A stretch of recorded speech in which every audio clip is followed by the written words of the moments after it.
네, 안녕하십니까.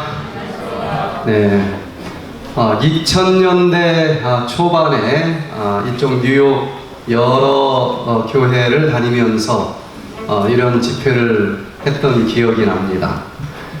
그때 함께 했었던 우리 목사님들도 오늘 또 오셔서 너무 반갑고, 그 많은 세월 동안 백투에덴은 뭐 했나, 끊임없이 업그레이드를 하면서 성장을 했습니다. 그래서 이번에 다시 그 옛날 백투에덴 프로그램보다는 훨씬 더 쉽고 그리고 훨씬 더 파워풀한 그런 최근의 프로그램을 이번에 이렇게 소개할 수 있는 시간을 갖게 되어서 얼마나 또 반갑고 기쁜지 모르겠어요. 오늘 이 저녁에는 행복 호르몬 세로토닌의 활성화를 위한 백투에덴 디톡스의 질병 치료 원리라고 하는 제목으로 같이 은혜를 나누기 원합니다. 우리 인생의 목표가 있다고 하면은 돈 버는 것 자체가 목표는 아니겠죠. 수단이 됐는지는 모르지만은 그 자체가 목표는 아닐 거예요. 돈을 버는 것 자체도 조금 더 많이 벌면 더 행복할까? 자식 낳는 것 자체도 목표는 아니죠. 자식을 좀 낳으면 더 행복할까? 건강 자체도 목표는 아닐 거예요. 건강하면은 조금 더 행복할까? 우리 삶의 가장 큰 목표가 있다고 하면은 행복하게 사는 것이다 라고 이야기할 수 있을 텐데, 과연 어떻게 하면은 그 행복이 더 커질 수 있을까? 발달된 의학의 연구 결과에 의하면은 우리 몸에서 세로토닌이라고 하는 물질이 분비될 때 평안하고 행복해진다라고 발표를 합니다.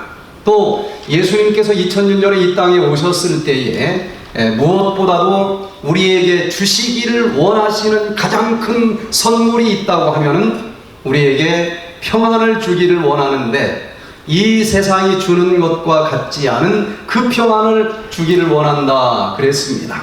과연 그 평안과 행복 호르몬 세로토닌이 잘 만들어질 수 있도록 하기 위해서 백투에덴에서 최근에 하고 있는 이 디톡스 프로그램이라고 하는 것은 도대체 어떤 원리일까? 또 어떻게 하길래 행복할 뿐만 아니라 여러 가지 불치병, 난치병까지 치료되는 일들이 일어나고 있는지, 그 치료 원리를 오늘 저녁에 같이 생각하는 시간을 갖도록 하겠습니다.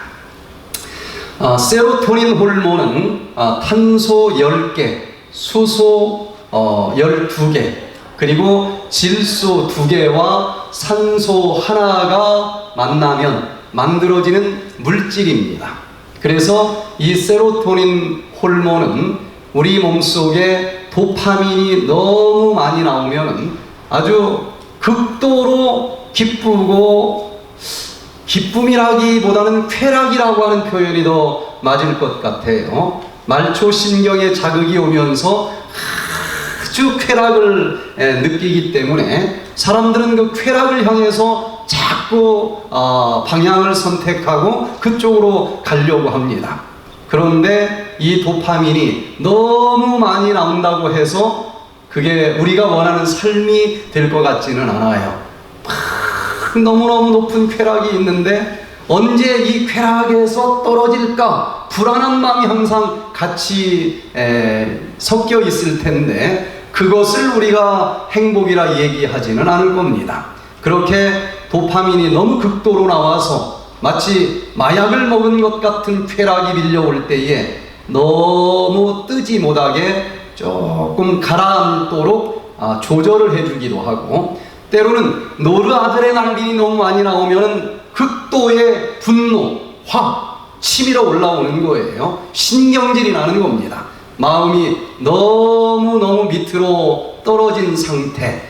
그럴 때는 또 용기를 주고 위로를 해주고 북돋워 주면서 너무 도파민이 극도로 나와서 우리 마음이 뜨지도 않게 조절해주고, 또 아드레날린 계통의 물질이 나와서 너무 신경질적으로 가라앉지도 않도록 중간에서 항상 가득하면서도 잔잔하면서도 뿌듯한 평안, 이것을 우리가 추구하는 행복이라 부를 수 있을 텐데, 이것을 만들어주는 물질이 바로 세로토닌이라고 하는 물질이라고 하는 것입니다. 그래서 이 세로토닌이 구체적으로 어떻게 언제 만들어지고 분비가 되는지, 그 하는 일들이 무엇인지, 이번 한 주일 동안 이 세로토닌이 충만하게 분비되기 위한 비결에 대한 최근 연구 결과들을 통해서 우리가 좀 더 건강하고 좀 더 행복한 삶을 누릴 수 있게 되기를 간절히 바랍니다.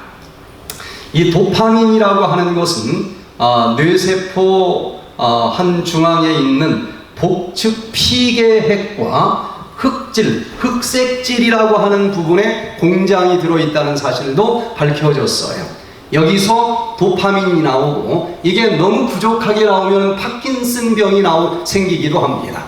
너무 많이 나오면 정신분열증에 빠지기도 해요.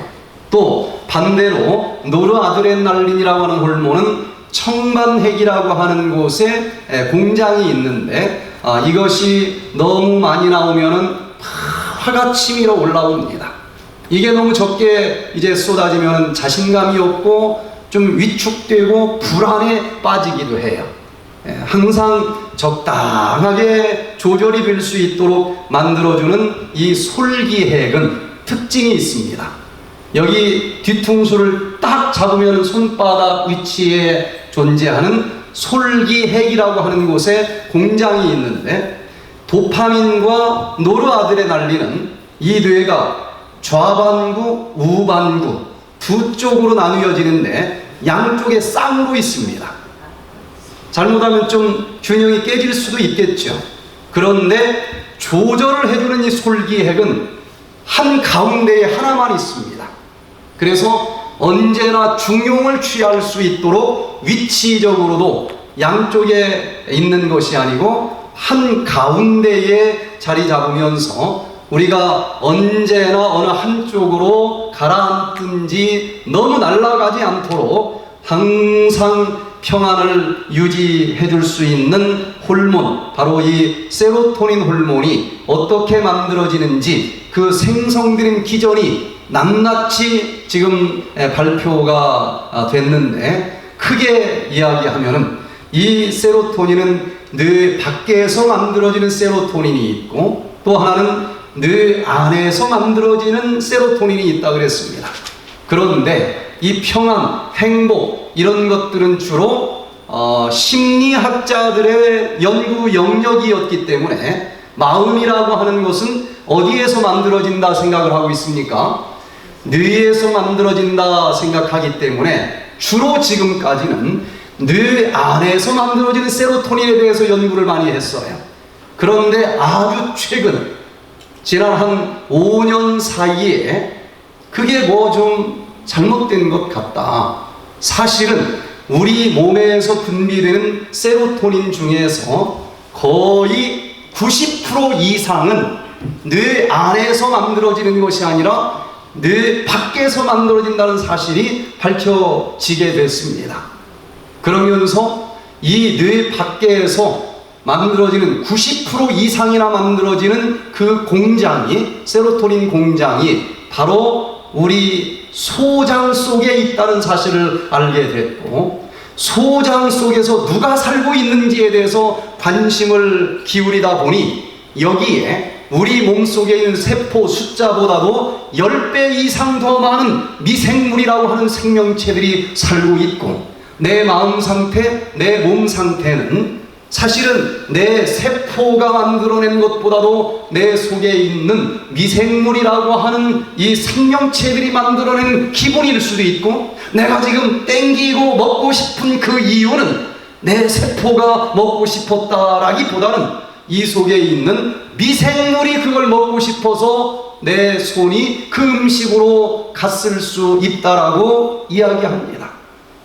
그래서 이 뇌 밖에서 만들어지는 세로토닌에 대해서 우리가 많은 관심을 기울이게 될 때에 이것 모르는 상태에서 질병 치료한다, 이런저런 수많은 방법들을 다 시도해봤지만 그래도 좀처럼 치료되지 않는 여러 가지 불치병들, 이 부분에 대해서 눈을 뜨면 쉽게 치료가 가능하다는 것입니다.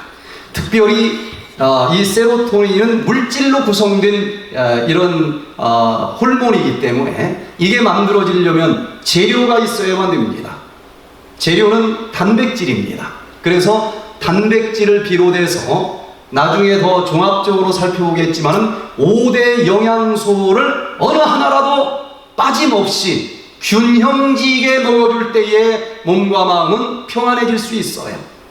그런데 단백질을 먹었다, 많은 사람들이 무엇을 먹느냐에 대해서만 관심을 지금까지 기울였다라고 하면은 단백질을 아무리 열심히 먹어도 소용이 없습니다. 단백질 자체가 세로토닌이 되는 것은 아니에요. 그 속에 있는 여러 가지 아미노산 중에서도 특별히 트립토판이라고 하는 아미노산이 세로토닌의 재료가 되기 때문에 이 단백질이 트립토판으로 잘 소화되기 위해서는 어떻게 먹느냐가 더 중요하다고 하는 것입니다. 아무리 단백질이라 할지라도 5번 씹고 삼키면 그 단백질 속에서 트립토판이 소화가 되지 못해요. 그래서 이제 내일 더 아주 구체적으로 최근 연구 결과들과 함께 왜 100번을 씹어야 되는지, 씹어보신 분들 한 50번 씹으니까 다 없어져 버리죠. 근데 제가 과장법 붙인 게 아닙니다. 진짜 100번을 씹어야 돼요.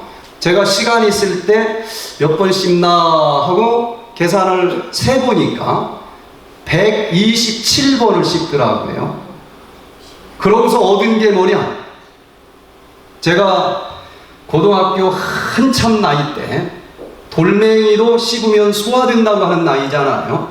그런데 저는 이 소화기관이 너무 연약하게 태어났기 때문에 그 젊은 나이에 맨밥을 먹지 못했습니다. 그냥 체예요. 언제나 물을 말아 먹었어요.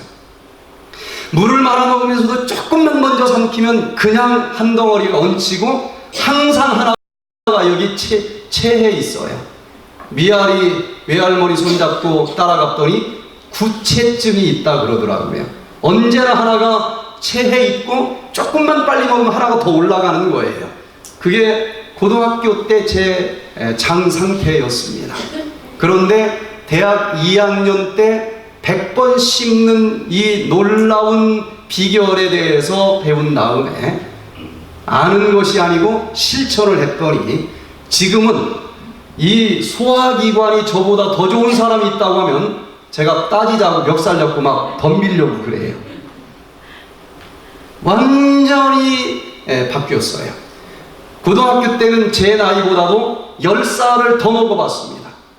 근데 지금은 거의 15년, 20년 전에 보신 분들이 그때가 똑같아 하고 인사하는 분들이 많은데 지금은 제 동창들 만나보면 10년은 적어도 더 젊어 보여요. 그러니까 100번 씹고 20년이 젊어진 겁니다.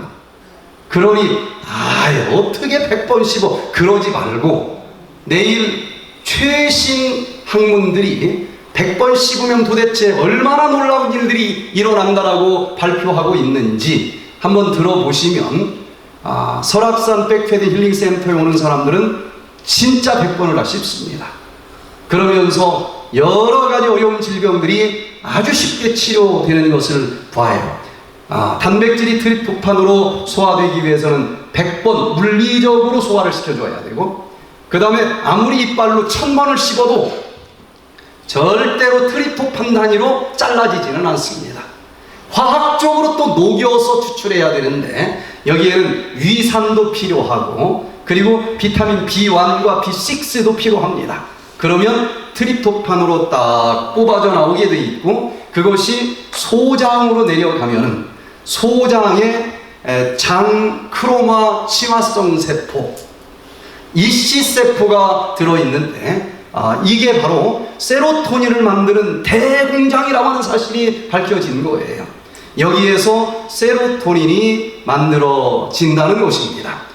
그 다음에 이제 뇌 속에서 만들어지는 이 세로토닌은 내일 조금 더 자세히 보도록 하고요. 오늘은 이 장에서 만들어지는 세로토닌에 대해서 좀 살펴보는데, 우리 몸 전체에서 생산되는 행복 호르몬 중에서 90% 이상이 이 장에서 만들어진다는 사실이 밝혀졌고, 장벽에는 털처럼 생긴 육모라고 하는 아주 많은 털들이 붙어 있는데, 여기에 우리가 먹은 영양소를 흡수하는 문들이 붙어 있습니다. 세포들이 있다는 거예요. 그런데 이 육모세포 전체 표면적 중에서 많지는 않습니다. 딱 1%, 100개 중에 하나 정도가 장크로마 심화성 세포라고 하는 사실을 알게 됐고, 여기에서 우리가 그렇게 많이 분비되기를 원하는 세로토닌 공장이 들어있다는 것입니다. 자, 그러면은 이 육모세포 하나를 확대시켜 봤을 때에 우리가 먹은 음식, 무엇을 먹었느냐 보다도 더 중요한 것은 어떻게 먹느냐가 더 중요하다 그랬는데, 아무리 밥을 먹었어도 5번 씹으면 여기에 밥풀떼기가 내려오는 것입니다. 밥풀떼기가 육모로 흡수될 수는 없어요. 조금 더 씹어서 얘가 탄수화물이 됐다 할지라도 포도당이 한 100개 정도 뭉쳐 있으면 흡수는 불가능합니다. 그러면 여기가 얼마나 따뜻하고 음식 썩기가 딱 좋은 환경인지 몰라요.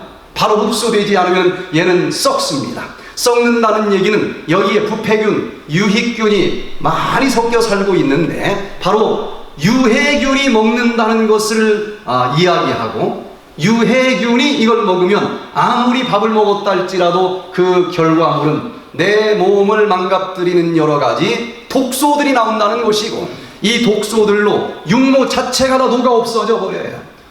세로토닌 공장이 파괴된다는 얘기입니다. 행복 호르몬이 만들어질 수 없다는 것을 의미해요. 그래서 어떻게 먹느냐가 중요하다는 것인데, 여기에 살고 있는 미생물들이 내 몸에 좋은 것들을 만들어내는 유익균은 점점점 줄어들고, 이미 내가 잘못 먹고 살아왔기 때문에 유해균이 너무너무 판을 치는 사람들이 참 많아요. 새판 짜기 하기 전에는 여기에서 세로토닌이 제대로 만들어지기가 어렵고, 그리고 아무리 노력을 해도 마음은 불안해지고 신경질 나고 화가 나는 그런 삶을 살아갈 수밖에 없다고 하는 것입니다. 그래서 이 장에서 우리가 어떤 음식이 들어가도록 먹어주느냐, 이것도 중요하고, 이미 이 장 속에 어떤 미생물들이 살고 있느냐에 따라서 그 음식이 분해된 결과물이 달라진다. 까짓거 뭐 달라지면 어때? 그걸로 끝나는 것이 아니라 이씨세포에서 최종적인 분해물이 무엇이냐를 다 탐지하는 리셉터가 있다는 사실이 밝혀졌고, 그 정보를 분석을 해서 즉시로 뇌세포로 다 일러 바친다는 거예요. 우리 주인 양반이 여기서는 안 먹는다고 하고 밤 10시에 몰래 뭘 먹었는지 다 일러 바쳐요. 그래서 이 미생물과 미생물이 분해된 물질들을 총칭해서 미생물총이라고 그러는데, 사람마다 이게 다 달라요. 어떤 미생물이 많이 사는지도 다 다르고, 그래서 올려주는 정보도 다르고, 또 이 뇌에서 장으로 내려보내주는 정보도 다 달라요. 그래서 이 장과 뇌가 아주 고속도로처럼 직접 연결된 축을 가지고 있다고 하는 사실이 최근에 밝혀졌고, 뇌에서 장으로 어떤 신호를 보내느냐에 따라서 똑같이 먹어도 체중이 증가가 될 수도 있고, 또 장 운동이 느릴 수도 있고 빠를 수도 있고, 그 뇌신경의 명령에 따라 달라지는 것 아니겠어요? 그리고 또 그 영양소가 잘 흡수가 될 수 있고 안 될 수도 있고, 그리고 어떤 미생물이 더 격려를 받으면서 더 자라기 좋은지가 결정될 수 있을 뿐만 아니라, 어떤 미생물이 살고 있느냐에 따라서 얘들이 먹고 난 그 부산물이 어떤 신경 전달 물질들을 만들어 주는지가 또 결정된다는 거예요. 그 중에 하나가 세로토닌입니다. 세로토닌이 많이 만들어진 사람은 뇌에 정보를 보낼 때에 마음이 평안하고 행복할 수 있어요. 또 어떤 이 미생물이 살고 있느냐에 따라서 스트레스가 훨씬 더 커진다는 연구 결과도 보고, 똑같은 스트레스를 받을지라도 어떤 미생물이 살고 있으면 스트레스를 받았는데도 견딜 수 있는 힘이 강하다는 거예요. 또 이 어떤 감정도 이때 나오는 스트레스, 신경 전달 물질들에 의해서 결정될 수 있고, 또 내가 똑같은 자극이 올 때 어떤 식으로 행동을 할지도 여기 있는 장내 미생물들에 의해서 결정된다는 것입니다. 자, 그래서 우리 장이 먼저 건강해야 된다는 거예요. 내가 행복하기 위해서, 내가 이 모든 질병을 잘 이기기 위해서는 모든 것은 장으로부터 시작을 해야 되는데, 왜냐하면 우리는 먹지 않고는 살 수 없는 존재입니다. 먹은 음식이 제대로 소화돼야만 얘가 에너지가 될 수 있고 피가 되고 살이 될 수가 있는데, 그 먹은 물질을 에너지나 피와 살의 재료로 바꿔주는 부분이 바로 장인데, 여기가 고장났으면은 이건 뭐 방법이 없는 것 아니겠어요? 그래서 최근에 모든 학자들이 기승전 뭐라고 한다고요? 장이다. 앞에 시작은 다 자기 전공 분야에 따라서 다르게 시작할지라도 결국 그 문제에 대한 결론은, 해답은 기승전 장이다. 우리가 너무 이 부분을 몰랐다. 장 건강을 회복하면은 다 해결이 될 수 있다. 파킨슨도 치료될 수 있고, 알츠하이머도 치료될 수 있고, 자폐증도 치료될 수 있고, 어제 우리가 그 구체적인 논문들을 살펴봤고, 어떤 미생물이 많으냐에 따라서 어떤 암이 걸리는지도 결정돼서 미생물을 가지고 암을 진단하는 90% 정확도의 진단법이 지금 이미 활용되고 있다고 하는 거예요. 자, 그러면은 이 이씨세포, 장에서 세로토닌을 만들어내는 이씨세포가 파괴되면 세로토닌은 이미 만들어지지 않을 수 있기 때문에 여기를 파괴시키는 여러 가지 나쁜 미생물들이 이미 내 장을 다 포진하고 있을 때는 어떻게 이것을 새 판을 짜면서 다시 건강한 삶을 살 수 있을까? 어제 살펴봤지만 내 몸은 내 세포가 건강을 결정짓는다기보다는 세포 숫자보다도 10배 이상 더 많이 살고 있는 미생물들에 의해서 결정될 수 있는데, 이미 내 장은 나쁜 놈들이 다 정복을 하고 있어요. 여기서부터 출발해야 된다라고 하면 과연 어떻게 내 건강을 다시 되찾을 수 있을까? 우리를 만드신 창조주께서는 우리의 장이 어떤 환경에서 가장 건강하게 살 수 있는지 아시기 때문에 어디 동산에서 살게 하셨습니까? 세로토닌 공장에서, 동산에서 살게 하셨어요. 에덴 동산에서 살게 하셨는데, 에덴이라고 하는 히브리어 뜻이 무슨 뜻입니까? 세로토닌이라고 하는 뜻이에요. 에덴은 기쁨이라고 하는 뜻이요, 평안이라고 하는 뜻이요, 행복이라고 하는 뜻입니다. 기쁨과 평안과 행복의 동산에서 살도록 하셨고, 거기에서 살려면 너는 무슨 음식을 먹어야 되고 어떤 공기를 마셔야 되고, 이 성경 66권 내 몸 사용 설명서, 내 마음 사용 설명서에 아주 구체적으로 가르쳐 주셨는데, 안타깝게도 우리의 조상 하와 할머니가 가르쳐 준 대로 먹었어야 되는데 그냥 보함직스럽고 먹음직스럽다고 해서 그걸 먹어버렸어요. 그랬더니 그 음식을 좋아하는 이 유해균들이 점점점 증식하고 자라면서 이 장은 아무리 봐도 나쁜 놈들이 이미 다 정복하고 있는 것 같아요. 좋다고 하는 것보다는 나쁜 것이 자꾸 땡기는데, 이건 내가 원하는 게 아닙니다. 내 마음속에서는 선을 행하기를 간절히 원하는 마음은 있지만 벌써 내 손은 다른 데로 자꾸 가는 이유는 이건 내가 아니야. 사도 바울은 이미 이 미생물학을 전공했던 것 같아요. 내 몸에 또 다른 지체가 있는 것 같다. 진짜 또 다른 지체가 있는 거예요. 여기서 건강세미나 한 번만 들으면은 현미밥이 더 좋다는 거 다 알아요. LA 갈비보다는 콩이 더 좋다는 거 다 압니다. 근데 딱 뷔페 식당 가면은 그건 내가 원하는 거고, 또 다른 지체가 자꾸 어디에서 침을 흘려요? LA 갈비를 보면서 침을 흘린다. 이 싸움터 속에서 내가 어떻게 다시 승리할 수 있을지, 막연히 전략 없이 나가가지고 승리한다는 것은 불가능할 것 같고, 정확한 정보 하에 정확한 전략을 세워서 이 육적인 싸움에서 승리자가 되시고, 조금 더 나가서 영적인 선악의 대쟁투에서도 승리자 되어서 살아남는 자들이 되기를 간절히 바랍니다. 이 장이 건강할 때는 이렇게 육모가 아주 예쁘게 자리 잡고 있고, 그리고 이 육모털 1%에 해당되는 곳에는 이씨세포, 바로 그 세로토닌을 만들어내는 공장이 있는데, 먹어야 될 것을 먹지 않고 보함직스럽다고 해서 또 먹음직스럽다고 해서 계속 먹다 보면은 그 음식을 좋아하는 유해균들이 이제 증식을 하면서 독소를 우리가 밥을 먹을 때마다 만들어냅니다. 그 독소로 인해서 이 육모털이 다 녹아버려요. 이씨세포가 다 파괴가 되어버립니다. 그리고 이 소장벽 세포를 연결해주고 있는 치밀결합 단백질 조직까지도 다 녹아버려요. 그러면 어떤 현상들이 벌어지느냐?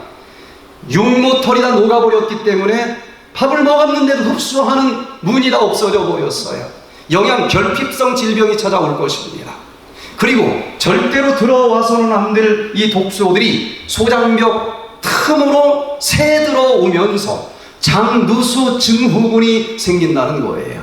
좀처럼 치료되지 않은 많은 종류의 질병들을 가진 사람들은 벌써 장이 어느 정도는 이렇게 육모가 망가졌고 장벽세포가 다 구멍이 나서 장누수 증후군을 가지고 있는 경우가 많다고 하는 것입니다. 어떤 약을 먹어도 치료가 되질 않아요. 그런데 이 부분이 얼마든지 리셋을 시켜줄 수 있고 또 치료가 가능하다는 것입니다.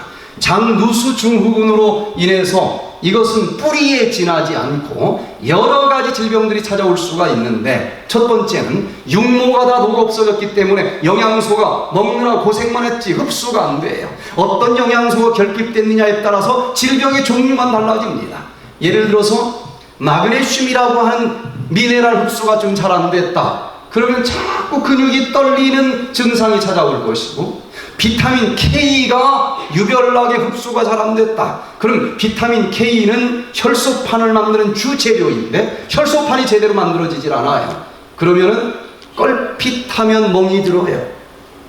한 방 맞아서 멍드는 건 이해가 되겠는데, 뭐 세게 부딪힌 것도 없는 것 같은데 어느 순간 보면 멍이 들어 있어요.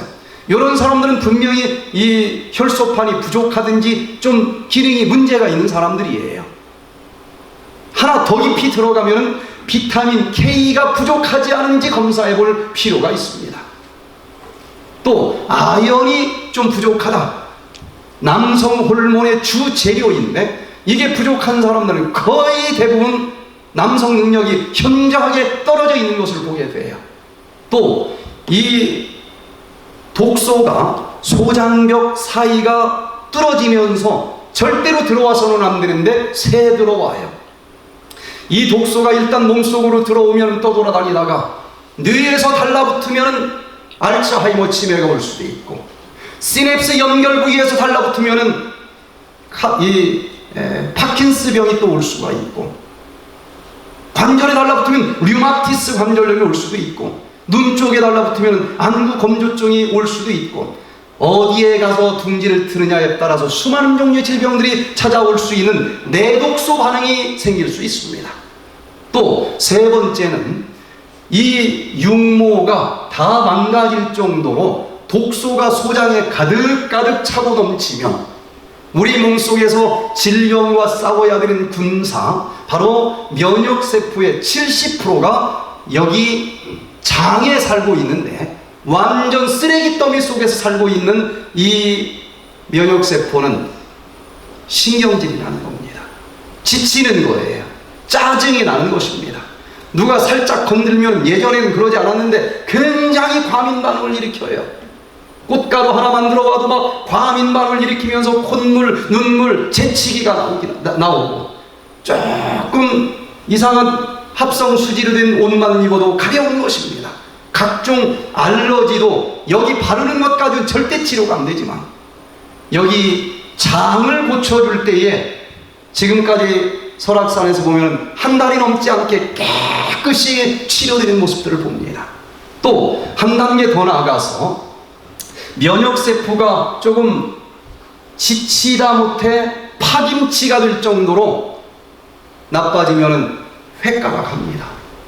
그래서 아군 적군을 구별할 능력도 없어서 이제 자기 몸을 암세포인 줄로 오인하면서 자기가 막 죽이려고 무기를 쏟아붓는 자가면역 질환이 생기는데, 어떤 부위를 공격하느냐에 따라서 갑상선을 공격하면 갑상선 기능 저하증이 생길 수도 있고, 여기 모근세포를 공격하면 원형 탈모증이 생길 수도 있고, 췌장을 공격하면 일형당뇨병이 생길 수도 있고, 어디든지 공격할 수 있고 모든 질병이 찾아올 수 있는, 그러나 병원에서는 치료가 거의 불가능한 자가면역계통의 질병들이 찾아오는데, 병원 가면 치료제가 없습니다. 면역세포가 너무 예민하게 자기를 공격한다 그래서 면역세포 죽이는 스테로이드 계통의 약을 줄 뿐이지 절대로 치료는 불가능해요. 그런데 기승전 뭐라고요? 장이라. 장에 대한 건강을 다시 회복하게 될 때에 그 자가면역 질환들이 놀랍게 치료가 됩니다. 완치가 가능합니다. 자, 이렇게 이 장이 잘못된 문제라 생각하시고, 모든 이 치료가 안 되는 질병들의 뿌리가 장에 있지 않나 하고 여기서부터 시작을 하는 사람들은 해답을 찾을 수가 있습니다. 대부분 여기 장누수 증후군이 있는 사람들의 특징은 그 속에 독소가 많다는 얘기고, 독소가 많을 때 그 독소를 너무 우리 주인 양반 괴롭히지 말아라 하고 기름 보자기로 이렇게 포쌈을 해가지고 쌓아놓는 경향이 있기 때문에 일반적으로 아랫배가 나온 사람들은 장에 문제가 있는 경우가 많습니다. 그냥 보기 좋으라고 살 빼려고 하면 안 되고, 장에 있는 미생물을 에덴의 상태로 되돌려주기 위해서 뱃살을 빼야 된다라고 생각을 바꿀 필요가 있어요.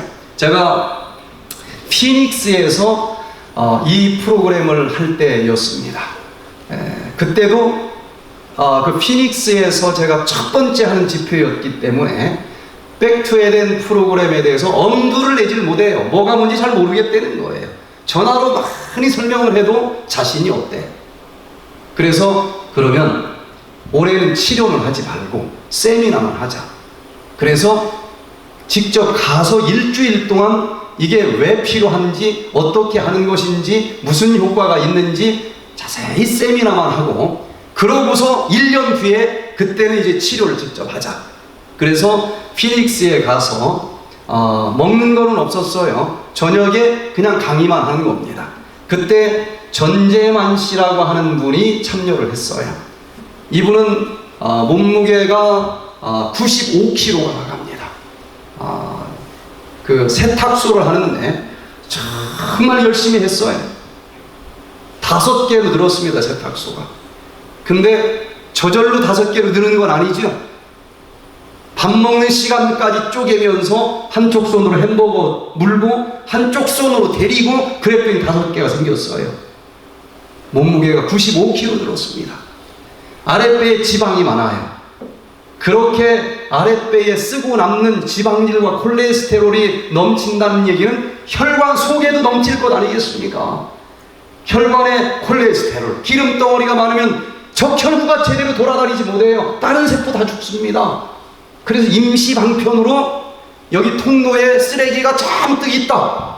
그러면 자꾸 갈 때마다 밟히고 걸리니까 우선 어떻게 할까요? 발로 한쪽 벽으로 몰아붙여. 그건 임시방편인데 우리 몸도 똑같이 합니다. 이걸 혈관벽에다가 몰아서 붙여. 그러면 혈관벽은 두꺼워집니다. 유연성이 사라지고 동맥경화증이 와요. 자꾸 붙였더니 예전에 이렇게 피가 돌아다니는 혈관 속 넓이가 넓었는데 자꾸 붙여주니까 좁아질 거 아니겠습니까? 이렇게 좁아졌어. 옛날에 이렇게 넓은 통로로 피를 보내줄 때보다도 이렇게 좁아진 통로로 피를 보내주다 보니 보내줘야 될 피의 양은 똑같은데 통로가 줄어들었어요. 줄어든 통로로 옛날과 똑같은 양의 피를 보내주는 방법은 하나밖에 없습니다. 세게 품어주는 길밖에 없어요. 그러다 보니 세게 품어주는 심장은 과로하게 되고 문제가 생길 수밖에 없습니다. 세게 품어줬더니 혈관에서 압력은 높아질까요? 낮아질까요? 높아져. 이게 고혈압입니다. 고혈압은 이렇게 분명한 원인이 있어요. 그 뿌리를 뽑으면 약 끊고 얼마든지 완치가 가능한데 높아진 증상만 바라보고 수단 방법 가리지 않고 혈압을 낮추는 대증요법의 약만 먹으니까 한 번 먹으면 언제까지 먹으라고 그럽니까? 죽을 때까지. 죽을 때까지 먹어도 나중에 내성이 생기면 안 들어요. 또 조절이 됐어도 원인은 그대로 두고 강제로 혈압만 떨어뜨렸기 때문에 터지는 사람 있을까요? 없을까요? 있습니다. 하나밖에 없는 생명인데 그냥 끝날 수 있어요. 근본적으로 혈관벽을 청소를 해줘야만 됩니다. 혈관벽을 아주 손쉽게 청소할 수 있는 비결이 Back to Eden 디톡스 프로그램이에요. 우리 몸에 10만 킬로미터의 혈관이 있는데 칼로 긁어낼 수는 없는 거예요. 10만 킬로미터를. 그런데 이 디톡스를 하면은 혈관벽에 붙어있는 산화콜레스테롤이 아주 쉽게 싹 청소가 되고 두꺼워졌던 혈관이 이제 다시 얇아지면서 딱딱하게 굳었던 동맥경화증이 치료가 되고 피가 돌아다니는 이 내면적이 넓어지니까 그렇게 세게 품어줄 필요도 없어요. 심장병도 치료되고 혈압은 저절로 내려가게 돼 있는 것입니다. 자, 이분이 이 강의를 듣기 전에 알러지가 너무 심한 거예요. 아랫배가 나왔으니까 여기 살고 있는 면역세포가 문제가 없으면 이상할 것 아니겠어요? 아침에 이분의 기침 소리로 모든 식구들이 깨어났다는 것입니다. 눈물, 콧물이 얼마나 나오는지 여기가 눈물이 계속 나오니까 딱 정리가 졌어요. 콧물이 계속 나오니까 얼마나 닦았는지 여기는 항상 헐어 있어. 거기다가 콜레스테롤이 너무 높고 혈압도 너무 높고 비만도 심각하고 이러다가 돈은 벌었는데 어느 날 자다가 죽을 것 같은 느낌이 자꾸 들더래요. 그래서 생명보험을 들으러 갔더니 건강검진 검사표를 가지고 오라 그러더니 수치를 딱 보고서는 안 받아준대. 당신은 오늘 자다가도 죽을 사람인데 우리가 바보냐? 안 받아준다. 그러니까 또 더 들어야 되겠더래. 그래도 들을 수 있는 길 좀 가르쳐줘라. 미국 보험 비싼 거 다 알잖아요. 다른 사람보다 3배 더 내면 받아준다. 얼마나 진짜 심각한지 3배를 내고 보험을 들었어요. 그랬는데 이 프로그램에 와서 가만히 들으니까 다 이해가 되고 맞아. 햄버거 먹은 게 문제구나. 원인을 알았으니까 안 먹으면 될 거 아니겠어요? 치료하는 프로그램이 아닌데도 이분이 얼마나 절박한지 그걸 다 메모를 해가지고 집에서 혼자 식생활을 바꿨어요. 고기 완전히 끊고 생선 완전히 끊고 튀김도 완전히 끊고 완전 백투에덴 식으로 바꾸고 3개월을 살았더니 95kg 체중이 65kg 체중으로 빠진 거예요. 배만 빠진 게 아닙니다. 그러면서 알러지는 완전히 사라졌고 그리고 혈압도 정상, 콜레스테롤도 정상, 65kg면 사진 보다시피 볼만하지 않습니까? 딱 건강검진 해가지고 보험회사에 갖다 줬더니 안 믿더래. 자기들이 지정하는 데 가서 다시 검사해가지고 오라고 그래. 뭐 거기서 검사하는들 달라지겠습니까? 딱 보더니 3분의 1로 깎아주더래. 거의 한 15년 지난 일이니까 15년 동안 3분의 2를 다 모으면 도대체 얼마가 남았는지 모르겠어요. 백투에덴은 증상의 싹을 잘라주는 방법이 아닙니다. 뿌리채 뽑아주는 방법인데 의외로 뿌리 하나를 뽑으면 수많은 가지의 열매들이 다 사라질 수가 있다고 하는 것입니다. 자, 이렇게 좀처럼 미국까지 와서 유명한 병원을 가도 치료가 안 되는 여러 가지 질병들이 우리를 괴롭히고 있는데, 불치병, 난치병을 근본적으로 치료하기 위한 두 가지 방법, 요약해서 두 가지로 말씀을 드리면, 여기 하여튼 뭐가 문제가 됐는지 방에 녹슨 더러운 물이 흥건합니다. 자, 이 문제를 어떻게 해결을 해야 될까요? 제일 먼저 뭐부터 하면 좋겠어요? 뭐부터 하면 좋겠어요? 아무리 닦아도 이건 아니죠. 1번 뭘 해야 돼요? 수도꼭지 잠그는 게 1번 아니겠습니까? 지금 이 방을 더럽히는 원인이 되는 것을 차단시켜줘야 되는 것처럼, 내가 지금 뭘 먹으면서 몸이 엉망진창이 됐어요. 불치병이 찾아왔어. 독소로 완전히 전신이 다 더러워졌어. 그럼 제일 먼저 해야 되는 것은 이 독소 들어오는 통로 막는 게 우선 순서 아니겠습니까? 그래서 첫 번째는 질병을 발생시키는 원인이 되는 습관을 멈춰야만 됩니다. 어쩌다 한번 틀어진 물로 방이 다 이렇게 더러워지지는 않아요. 근데 습관적으로 계속 틀어놓으면 문제가 되는 것처럼, 내가 지금 이 질병의 원인이 되는 독소가 많이 들어오도록 살아주는 습관이 무엇인가, 이걸 찾아서 일단 멈춰야 돼요. 근데 뭐가 잘못됐는지 모르잖아요. 그래서 설악산 백투에덴 힐링센터에 오면은 무조건 언제 뭐 알아볼 시간도 없으니까, 그렇지만 지금 이 사람들이 살아오던 어떤 생활 습관 때문에 더러워진 것이니까, 일단은 미세먼지 많은 서울에 있지 말고 미세먼지 1년 12달 없는 설악산으로 와라.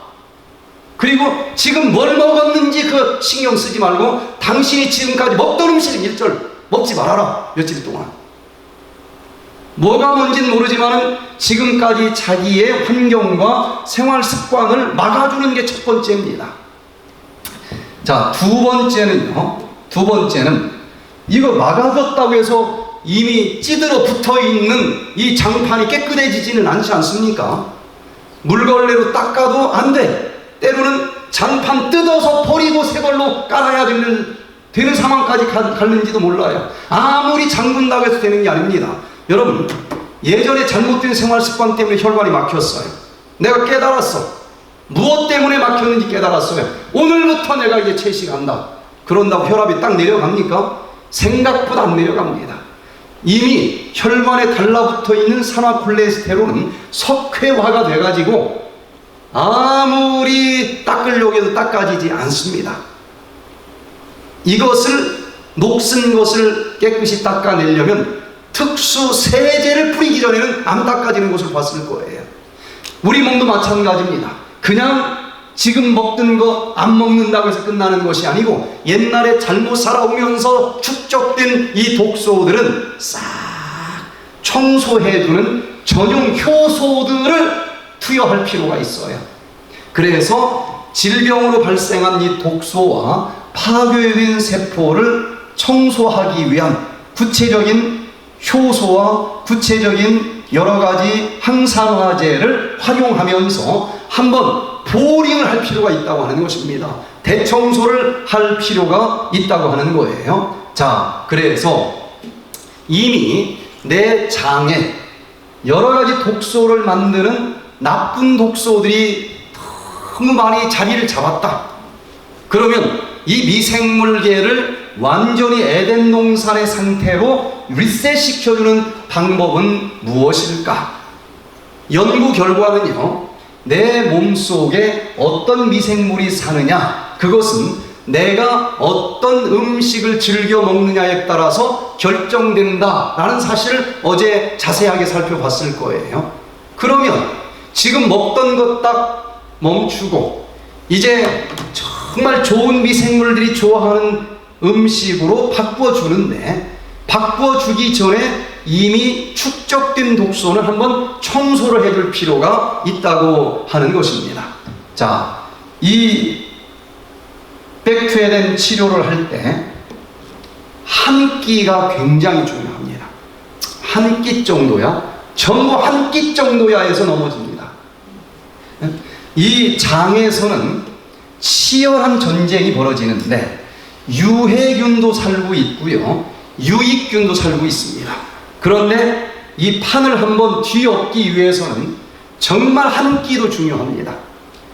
왜냐하면 내가 한번 나쁜 음식 먹었다고 해서 뭐 유해균 한 마리 두 마리 더 늘어난다고 해서 판이 뒤집혀지지는 않을 거라고 생각을 하는데 딱 한 끼에 뒤집혀집니다.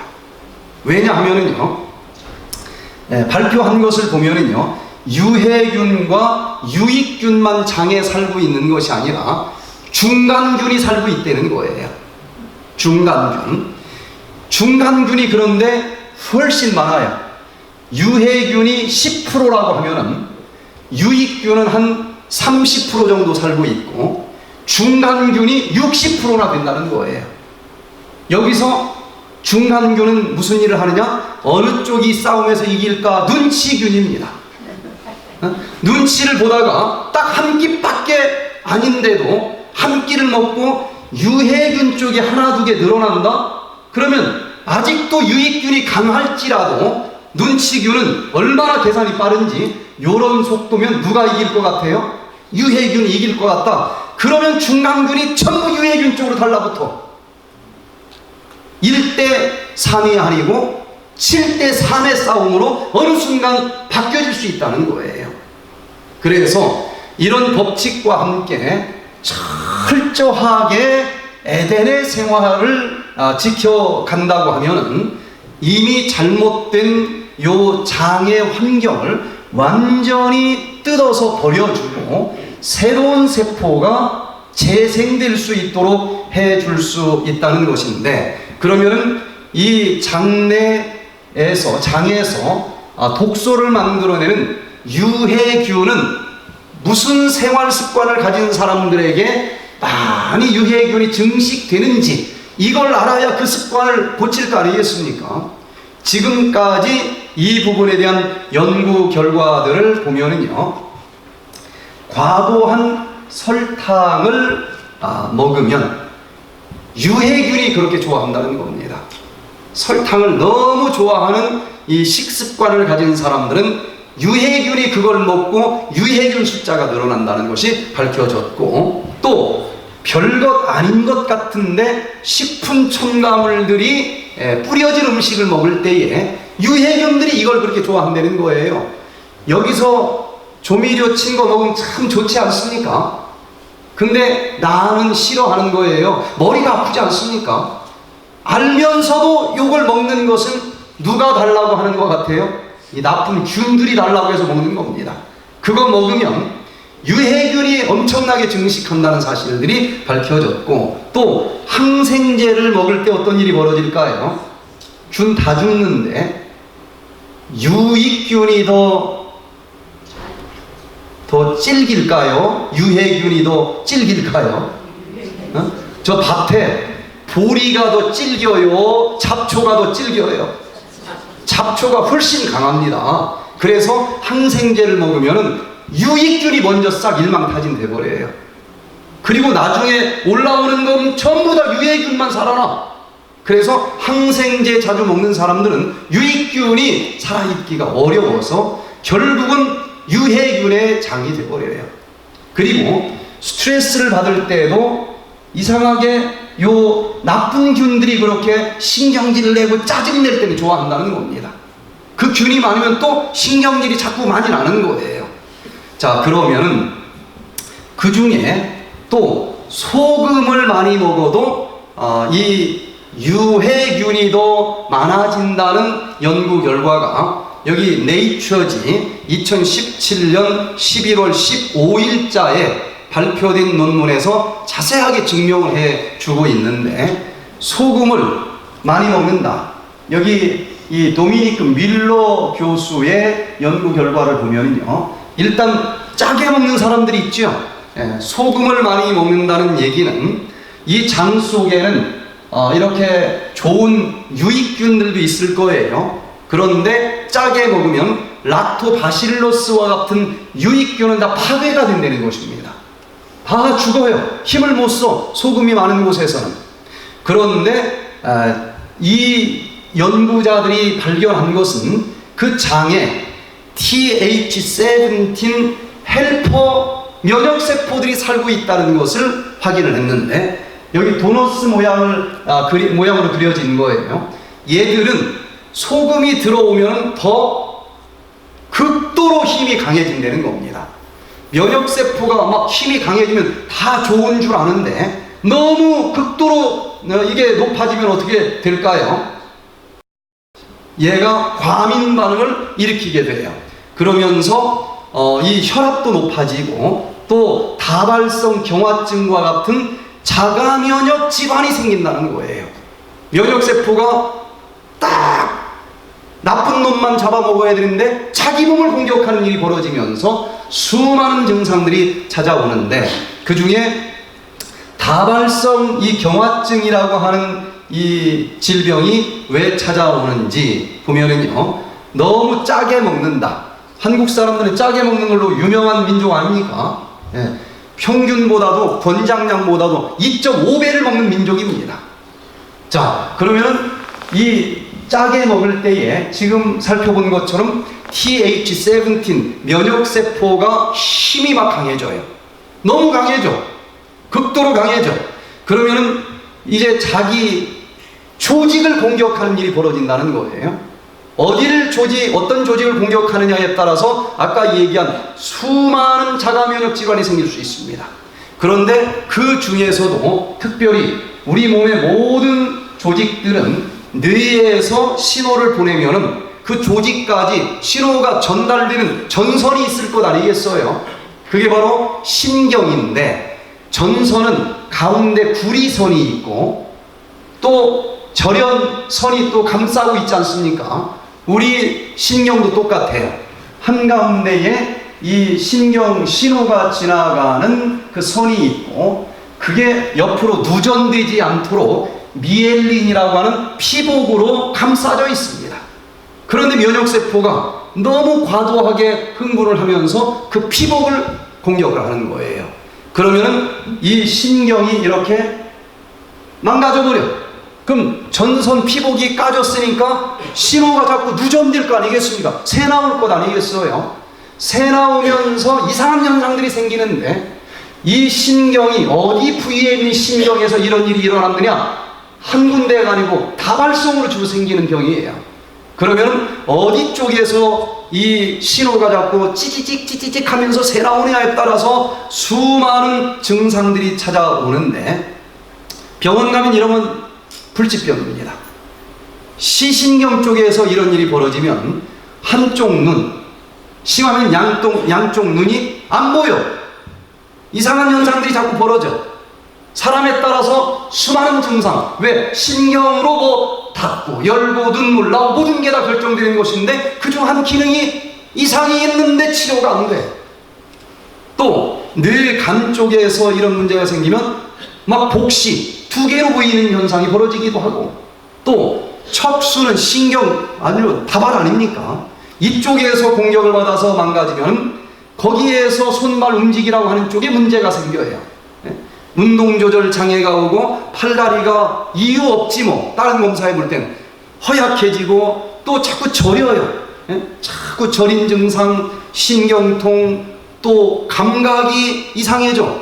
한쪽은 뜨거운데 한쪽은 찬 사람도 있고, 위는 뜨거운데 아래는 또 찬 사람도 있고, 하여튼 설명하기 어려운 별의별 이상한 증상들이 많이 나타나요. 이런 환자들이 저희들 많이 찾아옵니다. 82세 할아버지 장로님이 이 프로그램에 왔어요. 평생 채식을 하시는 분입니다. 근데 채식하시는 분들의 특징이 채식을 하느라고 얼마나 씨름을 했는지 채식만 하면 다 했다고 생각을 해요. 물론 엄청나게 힘든 일을 했어. 수많은 사람들이 갈비 나올 때마다 먹다 죽은 귀신이 때깔도 좋대더라. 근데 그거 그냥 참은 거 아니잖아요. 엄청난 의지를 가지고 해냈어. 자기 의의가 있을지도 몰라. 이 엄청난 걸 했기 때문에 나는 뭐 모든 걸 했다. 그런데 암이 찾아오잖아요. 하나님한테 삿대질합니다. 내가 뭘 잘못해서? 저 LA 갈비 먹는 저 사람은 아주 멀쩡한데 내가 왜 걸려야 되냐? 창피해서 밖에 나가지도 못해. 그런데 채식하는 것 하나만이 건강법칙은 아니라는 거예요. 무엇을 먹느냐만 중요한 것이 아니라 어떻게 먹느냐가 중요한데, 이 장로님은 5번 씻고 삼키는 거야. 그러면 분명히 좋은 걸 먹었지만 얘가 소화가 안 되고 이 유해균에 의해서 얘가 분해되고 독소가 나왔고, 이 독소가 어딘가 흐르다가 왼쪽 다리 발목에서 딱 혈관을 막았어요. 그래서 이분은 왼쪽 발만 복숭아뼈 밑으로 얼음처럼 차요. 그래서 밤에 잠잘 때마다 뜨거운 다리미 같은 걸로 한 30분을 지져야 잠이 와. 여름에도 두꺼운 양말이 아니고 뭐 두꺼운 무슨 버선 비슷한 것을 이제 신어야만 되고, 밤마다 30분씩 지져야 잠을 자는데, 이 프로그램에 와서 첫날 딱 강의를 듣는데 왜 100번을 씹어야 되는지 1시간 강의를 들었어요. 다른 건 다 했다고 생각했는데 5번밖에 안 씹은 거야, 평생. 그리고 그날부터 제일 늦게까지 먹어. 100번을 진짜 씹는 거예요. 너무 배가 편안해요. 그리고 딱 4일째 되는 날 놀라운 일이 벌어졌습니다. 발을 지지려고 하는데 발이 뜨거운 거예요. 이게 웬일인가? 안 지지고 잤어. 이게 뭐 그렇게 30년을 살았대네요. 30년을. 어쩌다 하루 이상한 일이 벌어졌나 보다 하고, 첫날은 좀 좋아졌다 내일 나빠지면 또 그 체면이 말이 아니니까 얘기를 안 했어. 하루 좀 더 두고 보자. 2번째 날 또 따뜻한 거예요. 그래 막 놀래가지고 저를 찾아와서, 이게 30년 동안 찬 정도가 아니라 얼음처럼 찼는데 이게 뜨거워졌어요. 만져보니까 진짜 따끈따끈해요. 네? 이게 치료가 가능합니다. 또 어떤 사람은 이 소변 보는 쪽도 누군가가 신경줄 타고 신호가 와서, 야, 싸고 싶지만 화장실 변기 앞에 갈 때까지는 참아라. 그 신호 때문에 참는 거 아니겠습니까? 근데 여기가 망가진 사람은 가다가 싸. 이게 문제가 있는 거예요. 또 배변 장애, 침대에다가 똥을 싸. 성기능 장애, 대뇌 쪽에서 이런 일이 생기면 운동마비, 감각장애, 통증, 기억력 감퇴, 인지기능 장애, 우울증, 소뇌 쪽에서 이 운동신경 쪽에 문제가 생기면 걷는 게 문제가 생겨요. 자꾸 기뚱기뚱합니다. 또 이 손이 막 떨리는 진전증, 파킨슨이 아닌데 떨리는 사람들, 어지럼증, 또 열, 민감성을 포함한 피로, 뭐 여기 기록한 것 말고도 수없이 많은 증상들이 찾아오는데 손도 못 대는 질병이에요.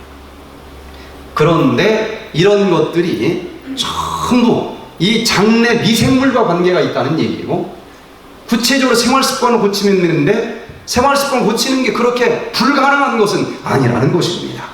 이걸 고쳤을 때에 놀라운 속도로 좋아지는 것을 우리가 보게 되는데, 이렇게 이미 내가 잘못 생활을 함으로 인해서 여기 나쁜 미생물들이 많이 번식을 했고, 결국 육모도 다 망가졌고 소장벽 세포도 다 뚫어졌고, 이런 상태에서 내가 옛날에 한번 잘못했다고 그냥 이렇게 살아야 되느냐? 하나님께 다가가면 주홍처럼 붉을 정도로 내가 지금까지 잘못 살아왔다 할지라도 양털처럼 완전히 새롭게 재생시켜 주실 수 있는 놀라우신 분이라고 하는 사실을 기억하시면서 우리를 만드신 그분에게 다시 한번 찾아가 보시기를 바랍니다. 놀랍게 새로운 기회가 주어질 수 있다고 하는 것, 이 기독교의 최고의 복음 아니겠습니까?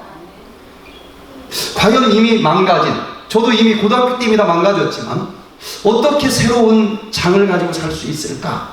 저는 30년 전에 요엘서를 기도하면서 그 방법을 알게 됐습니다.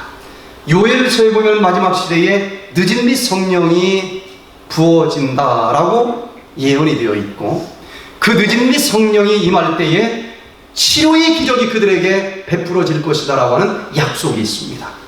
저는 이 치료의 기적이 어떻게 임할 수 있을까? 늦은 빛 성령을 받으면 된다고 그랬는데, 그러면 늦은 빛 성령을 받는 비결은 뭘까? 요엘서에서 늦은 빛 성령 예언이 나와 있으니까 틀림없이 요엘서에 늦은 빛 성령 받는 비결이 있을 것이다. 아무리 읽어도 보이질 않아요. 그 비결이 정말 읽어도 보이질 않아요. 그러다가 드디어 요엘서 2장 12절로 13절에 있는 말씀이 그 늦은 빛 성령 받는 비결이라고 하는 것을 기도하는 가운데 깨닫게 됐고, 백투 에덴의 이 프로그램은 바로 요엘서를 기도하다가 찾은 프로그램입니다. 그래서 여기 이제 제가 이 요엘서 2장이 어떻게 그런 기별인지는 하루 자세하게 설명을 좀 드리기로 하고, 일단 여기 보니까 여호와의 말씀에 너희는 이제라도 뭐 하면서 돌아가자? 금식하면서 돌아가고, 또 하나 더 뭐 하면서? 울며 애통하면서 돌아가자. 여호와께서는 우리에게 어디 동산에서 영원히 살자 그러셨습니까? 에덴 동산에서. 예수님이 에덴에서 도망갔습니까? 우리가 쫓겨났습니까? 우리가 쫓겨났으니까 돌아가면 예수님은 여전히 어디에 계시겠어요?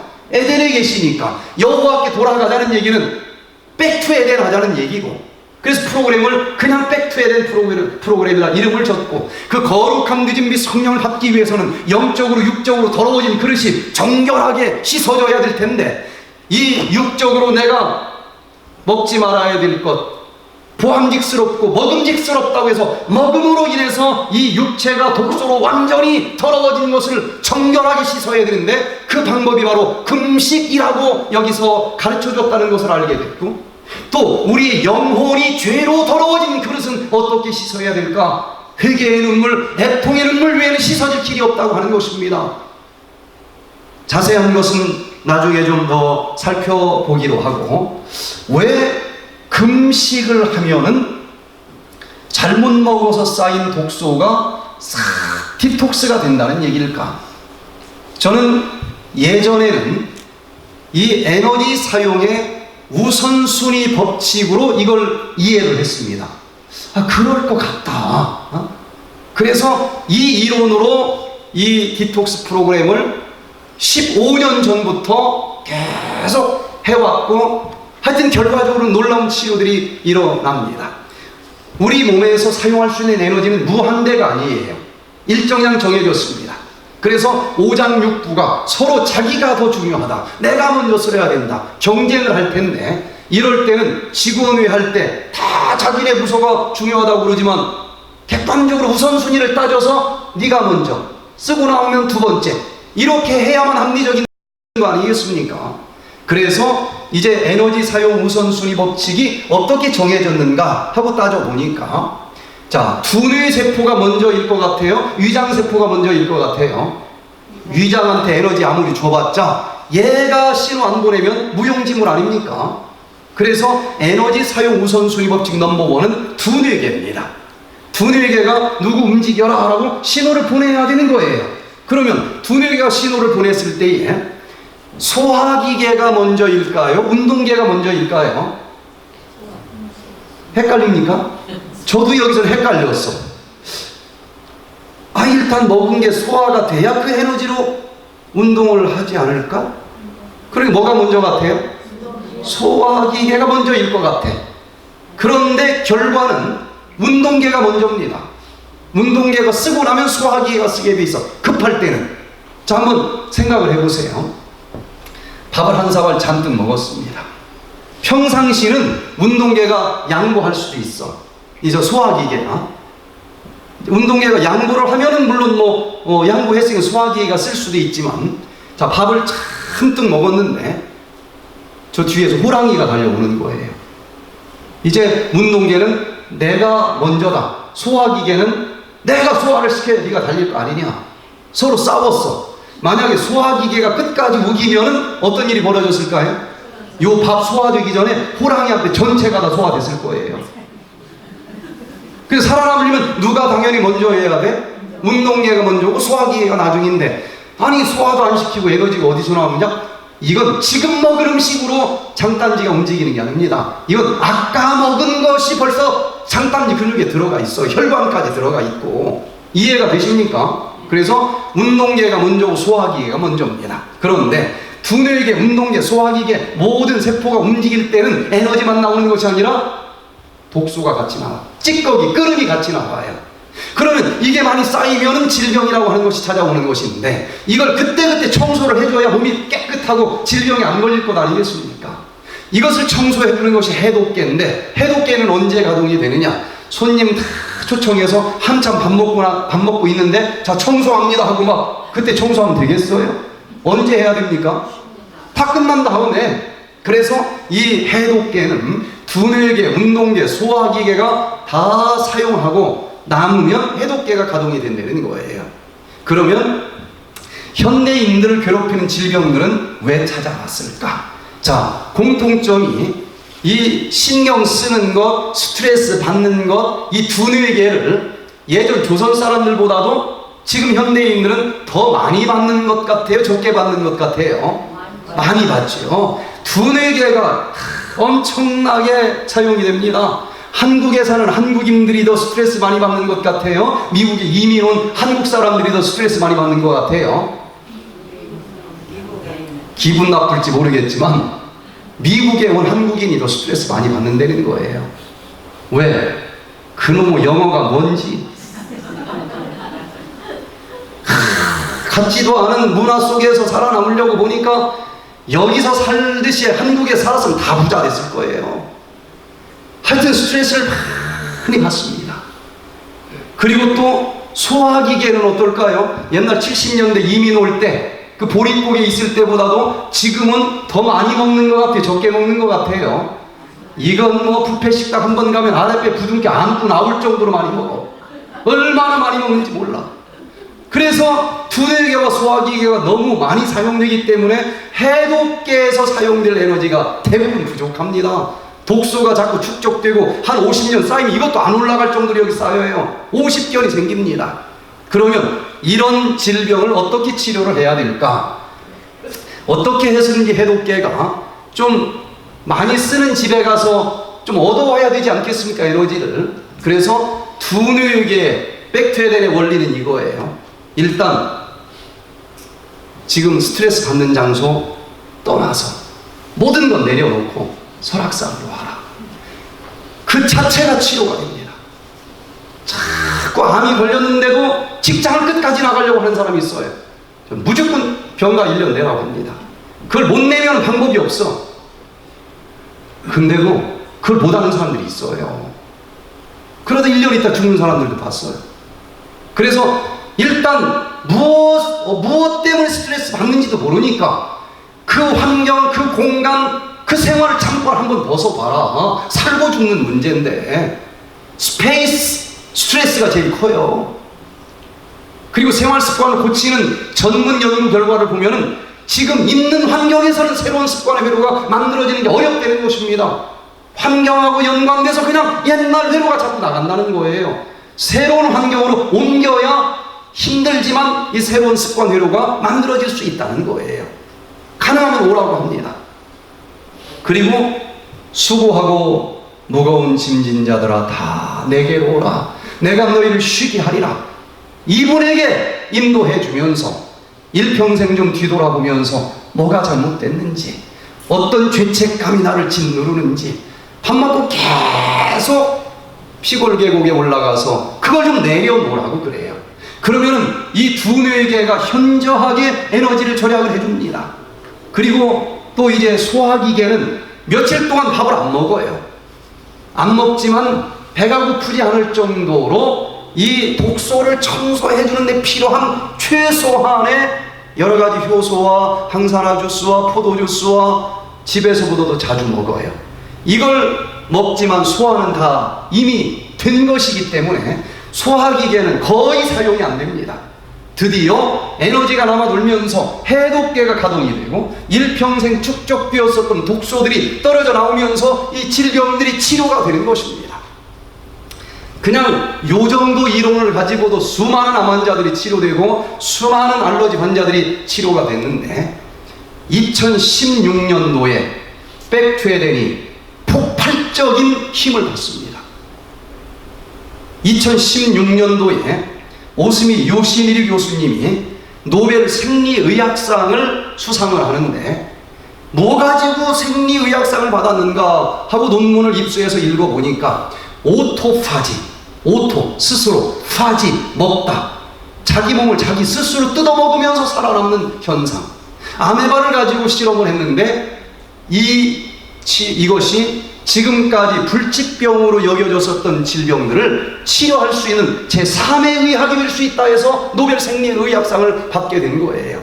그런데 알고 보니까 저는 오토파지라고 하는 단어도 들어보기도 전에 요엘서를 통해서 실시하고 있는 이 백투에덴 디톡스 프로그램과 내용이 똑같아요. 똑같은데 모든 의학계가 인정할 수 있는 말로 이분이 입증을 해줬으니 제가 힘을 얻게 되는 것입니다. 오토파지라고 하는 것은요, 자, 우리 몸에서 생활하다 보면은 좀 망가지는 세포들이 있겠죠. 에너지를 만드는 공장인 미토콘드리아도 반쯤 쪼개진 것도 있을 수 있고, 또 뭐 쓰레기도 나오겠죠. 염증 세포도 생길 수 있을 것이고, 암 세포도 생길 수 있을 것이고. 그런데 이 요시노리 교수님은 사람 가지고 입증하기는 이게 너무 복잡해, 기계가.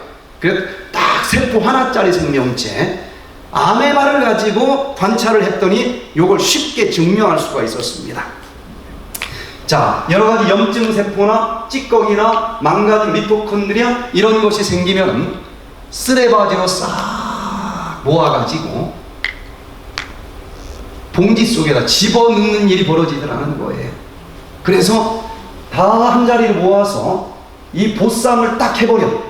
그것을 이 오토파고즘이라고 부릅니다. 그러면 쓰레기 봉지까지 넣었다고 해서 청소 끝나는 것은 아니죠. 이거 어떻게 해결을 해야 되지 않습니까?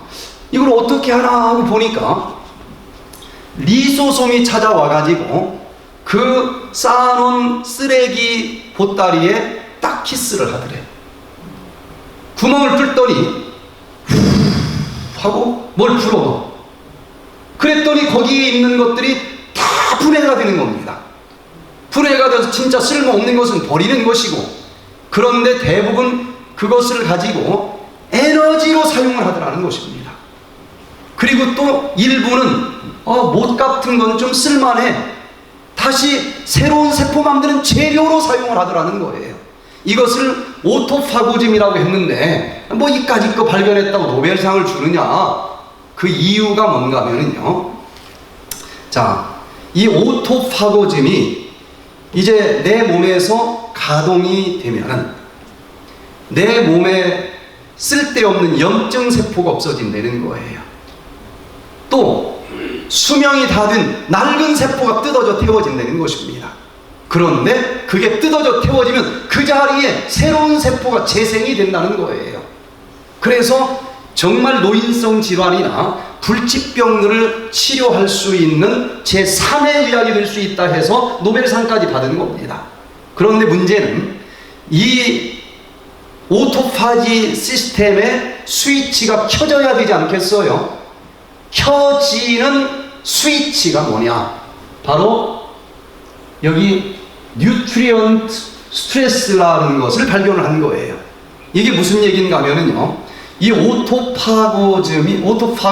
오토파지 치료가 일어나려면은 내 몸에 있는 암세포를 뜯어 태우고 염증 세포를 뜯어 태우는 일이 일어나려면은 언제 이게 가동이 되느냐?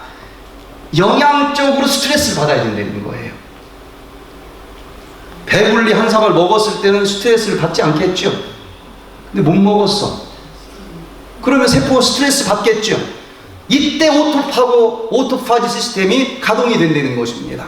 자, 제가 여기 오기 전에 친구한테 액자 하나를 선물을 받았어요. 나무에다 글씨를 판 건데 제가 너무 좋아하는 글씨가 거기 써 있어서 강당에다 이걸 좀 걸어놓고 싶었어요. 그래서 못을 찾아서 땅땅 쳤더니 안 들어가. 보니까 나무 못인데 저 바탕은 콘크리트예요. 아무리 시도해도 안 돼. 무슨 못이 있어야 되겠어요? 시멘트 못이 있어야 되는데, 옛날 리모델링 할 때는 막 차고 넘칠 정도로 몇 박스씩 돌아다녔는데 이게 없어. 그럼 그거 하나 때문에 사러 가기는 그렇잖아요. 제가 무슨 짓을 했을까요? 쓰레기 더미를 뒤졌어. 딱 하나다, 하나. 어디 하나만 어디 좀 굴러다니는 거 없을까? 아쉬우면 그렇게 하게 돼 있잖아요. 그러면 언제 이 쓰레기를 뜯어가지고 태우는 일이 벌어지느냐? 배불리 먹으면 절대 그 짓을 안 한다니까요. 밥을 안 먹고 배가 고프면 어떻게 살아남으려면 내 몸 어디 아주 좋은 건 아니지만 그래도 염증세포라도 태우면 태워지지 않습니까? 밥보다는 못하지만 칼로리가 있지 않습니까? 그래서 이거 좀 쓸모없는 거 뭐 뜯어 태울 게 없나 해가지고 여기서 발견한 것은 단식을 하든지 조금 더 발달된 것은 디톡스를 하든지, 그러면 예를 들어서 하루 2000kcal 쓰는데 일부러 밥을 안 먹고 900kcal만 먹었어요. 얼마가 부족해요? 1100kcal가 부족해. 그러면 부족하면 그날 죽든지, 안 죽으려면 이 속에서 뭔가라도 뜯어 태우면서 먹을 때까지 살아남아야 되지 않겠습니까? 그때 쓰레기 더미를 뒤지더라는 거예요. 오토파지 시스템이 가동이 되더라는 겁니다. 그러면서 이 요시노리 교수님은 어떤 순서로 뜯어 태우는지를 관찰을 한 거예요. 제일 먼저 쓰레기부터 태우더래. 염증부터. 그거 다 태웠는데도 아직도 안 먹어줘. 그러면은 좀 쓸모 있을지라도 상처난 세포들을 뜯어 태우더라는 거예요. 그러고서도 안 된다? 정상세포는 놔두고 암세포를 뜯어 태우더라는 것입니다. 그래서 이거 진짜 기가 막힌 새로운 치료 원리가 되겠다. 부작용이 전혀 없는. 그래서 이게 2016년도에 난리가 났습니다. 이 논문이 발표되고 나서만 난리가 나고 이제 많은 의사들이 읽어보니까 일리가 있어. 이거 우리 요시노리 교수는 암에봐 가지고 실험을 했지만 조금 더 발달된 동물들에게도 적용되는지 확인해보자. 복사 연구가 굉장히 많이 진행이 됐습니다. 그 중에 하나 더 놀란 것은 2017년 2월 달에 셀지에 논문 하나가 발표가 됐는데, 이건 아무리 봐도 백투에덴 디톡스 프로그램을 컨닝한 것 같다는 생각이 들 정도로, 이건 암에봐 가지고 실험할 때와는 달리 우리 프로그램하고 너무 똑같아. 그 제목이 패스팅이 뭐예요? 금식하는. 미미킹은 뭐예요? 흉내내는. 다이어트. 그러니까 밥을 하나도 안 먹은 금식은 아니에요. 이 사람들은 쥐를 가지고 실험을 했는데, 사람으로 치면은 2000kcal를 쓴다. 그러면 사람으로 치면은 900kcal만 먹인 거예요. 금식은 아니지만 금식을 흉내내는 다이어트. 이름을 참 멋지게 줬어요. FMD. 이렇게 먹이고선 어떤 일이 벌어지느냐 연구를 했는데, 어떤 쥐를 대상으로 했는가 하면 1형 당뇨병 걸린 쥐를 대상으로 했습니다. 1형 당뇨, 2형 당뇨가 있는데 의학적으로 어떤 당뇨가 더 치료가 어려워요? 2형이 훨씬 어렵죠.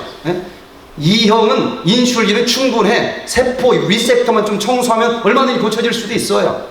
그런데 1형 당뇨병은 이 췌장에 랑겔한섬의 베타세포라고 하는 요 인슐린 공장이 늙었어. 제대로 인슐린을 만들어내지 못해요.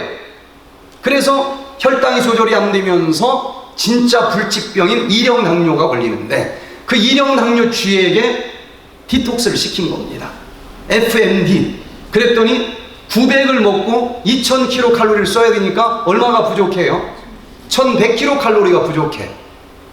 그냥 그날 나 죽는다 하고 죽든지, 안 죽으려면 내 몸에서 뭔가 뜯어 태우면서 살아남아야 되는데 조사를 해보니까 어떤 걸 뜯어 태우느냐, 췌장에서 젊고 싱싱한 세포를 뜯어 태우지 않습니다. 절대요. 거의 자리만 차지하고 있고 인슐린은 한 10%밖에 만들어내지 못하는 요 분열이 정지된 늙은 세포를 뜯어 태운다는 사실을 발견을 했습니다. 그러면서 뜯어 태워지니까 그 자리에 젊고 싱싱한 베타세포가 리제너레이션, 재생이 된다는 사실을 의학적으로 확인을 한 거예요. 그래서 요 이령당뇨병이 리버스, 호전이 되더라. 그래서 이 논문이 발표가 되면서 굉장한 반향이 일어납니다. 이령당뇨 걸린 이 쥐에게 랑겔한섬의 베타세포가 늙어서 인슐린 만들어내지 못하는 이 세포들이 너무 많아서 인슐린이 안 만들어지니까, 적어지니까 혈관에 있는 포도당을 잘 처리해주지 못하고 높이 나오는 당뇨병이었는데, 그런데 요 식사를 며칠 했느냐? 4일 했다는 거예요. 우리가 교회에서 딱 최소 단위로 4일을 하거든요. 날짜도 컨닝을 했나봐. 똑같아. 그래서 4일을 했더니 이 낡은 베타세포가 딱 뜯어서 태워지고 그 자리에 새로운 세포가 재생이 되더니 인슐린이 쫙 만들어지면서 드디어 혈당이 약을 안 먹고 조절이 되는 이령당뇨가 치료된다라고 하는 사실을 발표하면서 난리가 날만하지 않습니까? 그래서 제가 이 논문을 보면서 이야, 진짜 우리가 하고 있는 이 디톡스가 이제는 정통 의학계에서도 인정이 될 수 있는 방법이 됐구나. 제가 컨닝했냐고 따져보지는 않았지만 무슨 상관이 있어? 다 인정하면 됐지. 자, 그래서 그 당시에 한국의 이 김은기 교수님이 칼럼 하나를 썼는데 제목이 아주 재밌어요. 적게 먹었더니 세포가 깨끗해져서 저 세상에 못 간다고 전해라. 늙어서 죽을 때가 됐는데 적게 먹었더니 늙은 세포가 죽어서 재생이 돼가지고 저승사자한테 아직 갈 때 안 됐다고 전해달라는 거예요. 특별히 늙은 세포라는 얘기는 분열이 정지된 세포를 의미하는데 35세가 되면 8.2%가 늙은 세포가 됩니다. 56세면 벌써 54%는 분열이 정리된 늙은 세포예요. 66세는 94.3%가 늙은 세포입니다. 그런데 칼로리를 보통 때보다 26%를 줄여서 먹었더니 부족한 거 어떻게 하겠어요? 늙은 것 뜯어 태우는 수밖에 없어. 그래서 조사를 해보니까 간, 대장, 여기에 분열이 정지된 늙은 세포들이 6%가 뜯어 태워지고 감소되고 그 자리에 새로운 세포들이 재생이 되더라는 것입니다. 젊었을 때는요, 이 오줌이 담장을 넘어가요. 근데 할아버지가 되면 팬티 라인을 못 넘어가. 왜 그런가 하고 보니까 젊은 청년 이 오줌을 만들어내는 신장세포를 보니까 전부 막 분열이 막 그냥 활력 넘치게 되는 젊은 세포들로 꽉 차 있어요. 오줌을 많이 만들어내는 곳입니다. 그래서 만들어진 오줌을 오줌보에다가 모아놓는데 그냥 빵빵하게 많이 만들어지니까 압이 세져서 담장을 넘어가요. 할아버지가 되면은 신장은 겉보기엔 비슷해요, 크기가. 근데 속을 잘라놓고 보면은 전부 분열이 정지된 세포들이 94.3%야. 겉으로 볼 땐 비슷한 것처럼 보이지만 오줌을 조금밖에 못 만들어내요.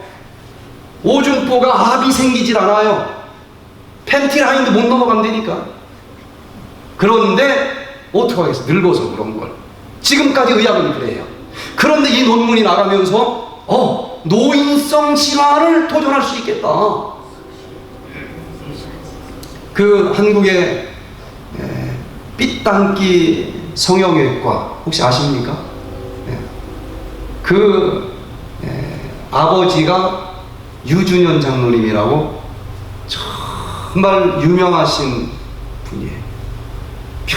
평생을 완전 채식하신 분입니다. 92세예요.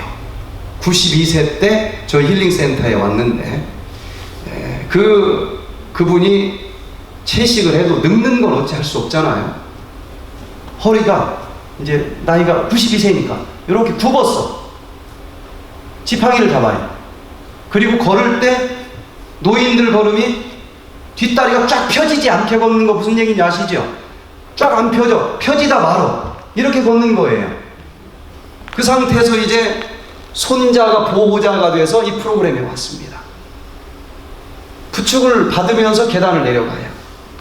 그런데 이 디톡스의 원리를 딱 듣더니 이야, 믿음이 생겼어.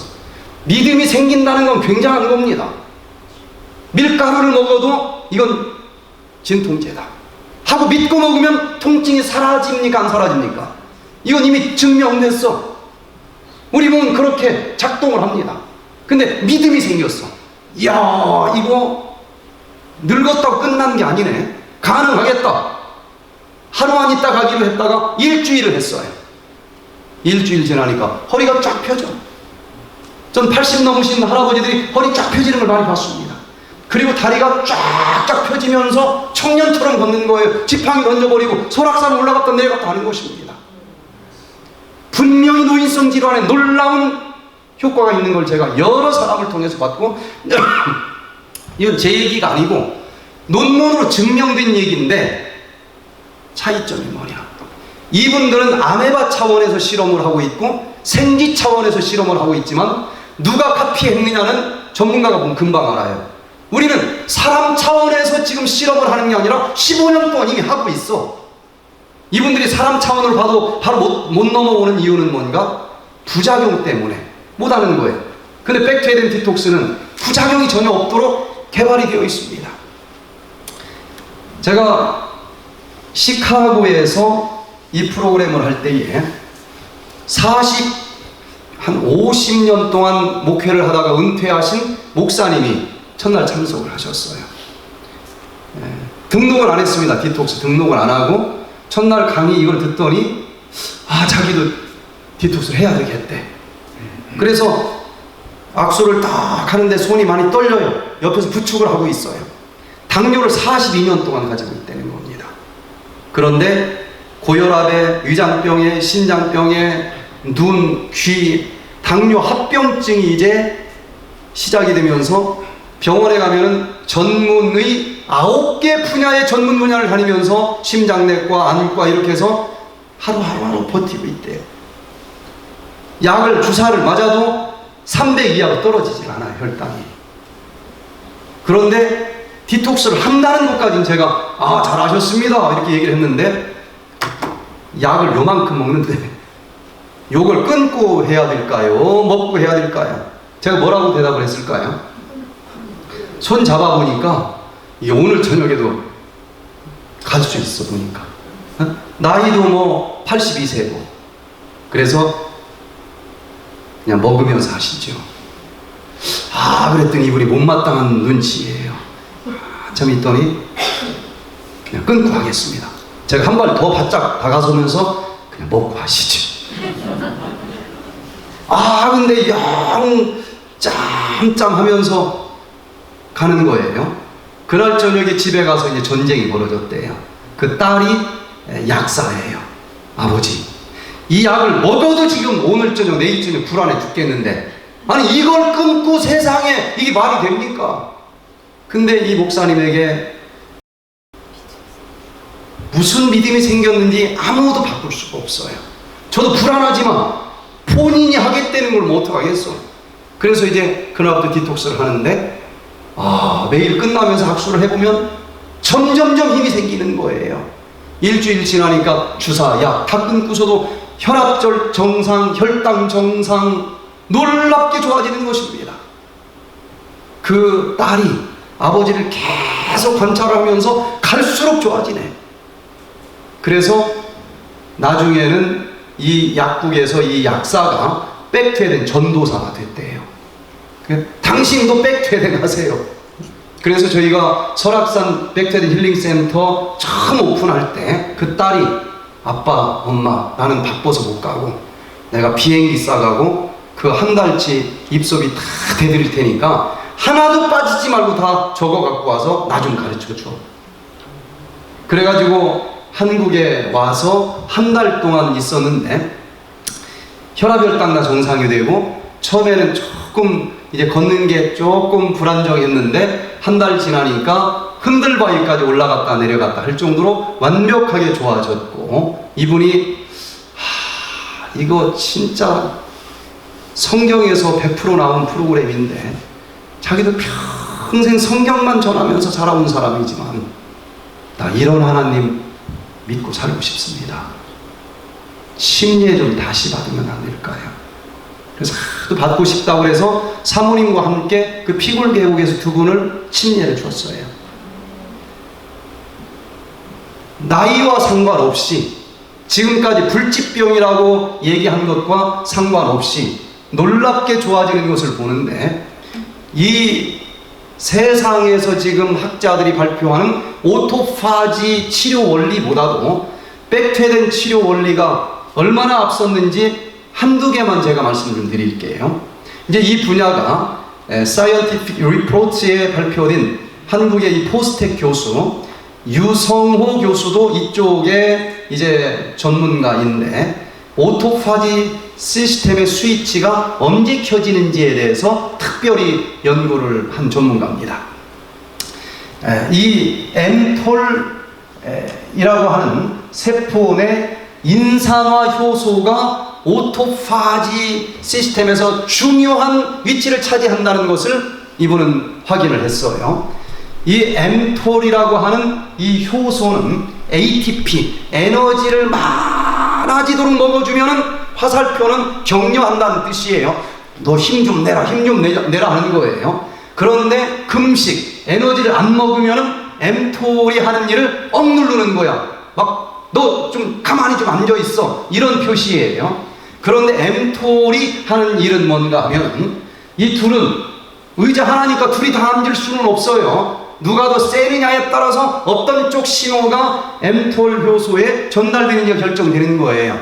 여기까지 이해가 되십니까? 예. 그런데 mTOR 효소는 조직을, 어떤 에너지를, 영양분을 써서 막 만들어내는 일을 하는 거예요. 만들어내고 더 만들어내면 암세포까지 생길 수 있는 겁니다. 예? 암세포가 만들어질 수도 있는 거예요. 그리고 mTOR은 이 ULK1이라고 하는 걸 억누르는 일을 해요. ULK1은 원래 무슨 일을 하게 되어 있는가 하면 오토파지가 잘 일어나도록 도와주는 효소예요. 네? 오토파지가 잘 일어나면 암세포도 분해시키니까 암세포가 없어져. 그런데 여기서 이제 하나만 봅시다. 금식을 했다고 치자 이거예요. 네? 금식을 했다고 치면은 mTOR을 억제한다는 얘기죠. mTOR을 억제시키니까 ULK1을 누르는 mTOR의 힘이 빠진다는 얘기죠. 빠지니까 ULK1은 드디어 막 힘이 날 거 아닙니까? 그러면은 오토파지가 더 왕성하게 일어나고 암세포가 분해돼서 없어진다는 거예요. 여기까지입니다. 지금 이쪽 전문가들이 연구한 것은. 그런데 저희들은 금식을 해보니까 너무 배가 고파요. 치료되는 줄 알면서도 못해. 암세포가 없어질 때까지 계속 굶을 수가 없어. 이게 두려워서 지금 동물 실험, 굶기든 뭐든 상관없지만 사람 실험까지 못 넘어오고 있는데, 저희는 이미 15년 동안 하고 있는데 그냥 굶는 게 아니라 밥은 분명히 안 먹습니다. 그런데 포도 주스를 먹어. 이게 무슨 의미가 있는지 이 유성우 교수님이 증명을 해줬는데, 자, 그냥 물만 마시는 것을 금식이라고 하면 우리는 포도 주스를 마셔요. 포도 주스를 마셨어도 밥을 안 먹었으니까 금식의 효과는 똑같이 있는데, 문제는 포도 속에는 라스베라트롤 성분이 들어있어요. 특별히 껍질과 씨앗 속에 들어있습니다. 이것을 먹으면 이 물만 마실 때보다도 mTOR 효소를 더 강하게 눌러주는 거예요. 금식 효과 플러스 라스베라트롤 성분 때문에도 강하게 눌려지면서 암세포 분해가 더 강하게 이루어진다는 것입니다. 그래서 이 백투에는 그냥 굶는 게 아니에요. 물만 먹고 굶는 게 아니고 이 중에 하나 포도주스 얘기를 했을 뿐이지 항산화 주스가 하는 일 여러 가지가 있습니다. 그래서 제가 마지막으로 하나 이 백투에덴 디톡스가 어떻게 전개되는지 한 장의 그림만 소개해 드리고 말씀을 좀 마치려고 합니다. 제가 요게 보통 다른 데에서 2시간씩 거의 강의를 하던 이 강의 내용이라 줄였는데도 7시 40분, 45분에 들어가니까 이게 좀 시간이 부족해요. 그래서 혹시 여러분들이 원하시면은 그냥 딱 잘라서 뭐 못할 거는 없어요. 그렇게 강의를 할 수도 있고, 아니면은 내일부터는 7시 반이 아니라 한 7시 15분에 좀 강의를 해도 괜찮겠습니까? 네. 그러면 제가 하여튼 9시에 강의가 끝날 수 있도록 그렇게 좀 맞춰 보겠습니다.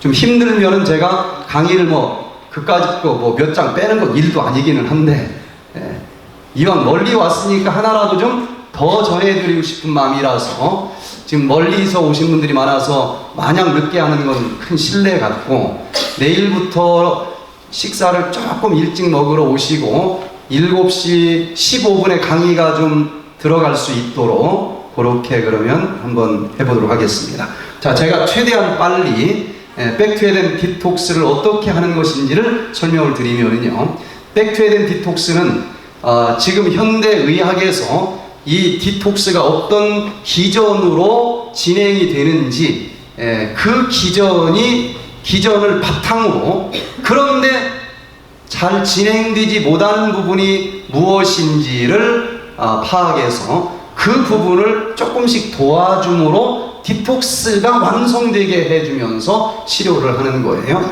제일 첫 번째는 그냥 맛있다고 먹지 말고, 이 음식이 독소가 많은 음식이냐 적은 음식이냐, 요걸 한 번 더 질문하고, 독소 많은 음식은 안 먹으면 디톡스 끝나는 것입니다.